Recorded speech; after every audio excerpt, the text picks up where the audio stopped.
The debt sustainability has, in my opinion, already been reached. More is not possible. And secondly, yes, we decided this between the two parliaments in February of last year. Also, in view of the threat situation, we would not be in a position today to equip the Bundeswehr as we need to if we had not made this decision. I have tried to explain and justify this. I know it still does not have everyone's support, and it will only succeed if we use the tools we now have to generate stronger economic growth and lead Germany out of stagnation. That is the goal. By the way, this is not made easier by what we are currently experiencing in the energy markets, triggered by the war in the Middle East. It will be a bit more difficult, but we will remain committed to the goal, and we will work hard on it.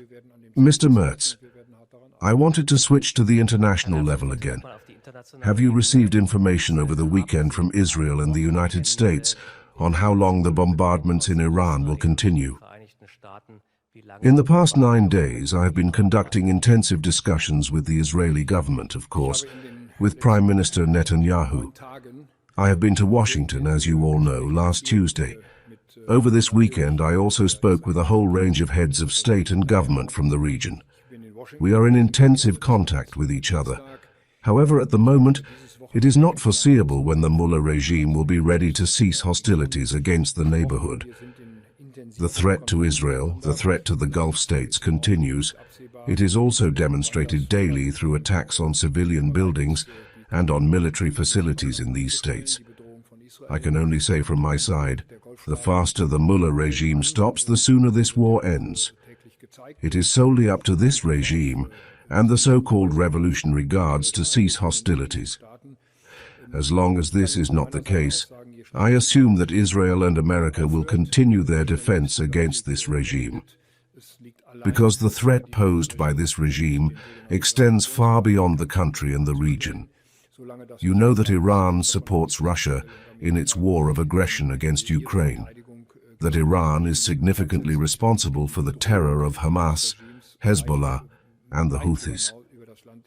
Iran is the center of international terrorism, and this center must be closed, and the Americans and the Israelis are doing it in their own way. Mr. Chancellor, you say you are now doing everything, making all efforts to get the country's problems under control. There are now new problems arising in the course of the Iran war. At the gas stations, let me say, an election campaigner in Magdeburg, Mr. Schulze, is demanding a fuel discount.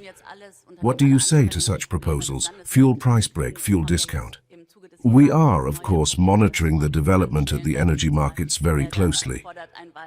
The Federal Ministry for Economic Affairs and the Federal Cartel Office have also initiated an investigation. I do not want to preempt the result of this investigation, and therefore I will not make any final statements on it today. However, we are concerned about the development of energy prices. We know that this may possibly have an impact on the economy in Germany, and that is why we are doing everything possible to increase our independence in energy policy and also to improve supply in the longer term, to stabilize energy prices, to reduce them. But this is a task that cannot be accomplished within a few days.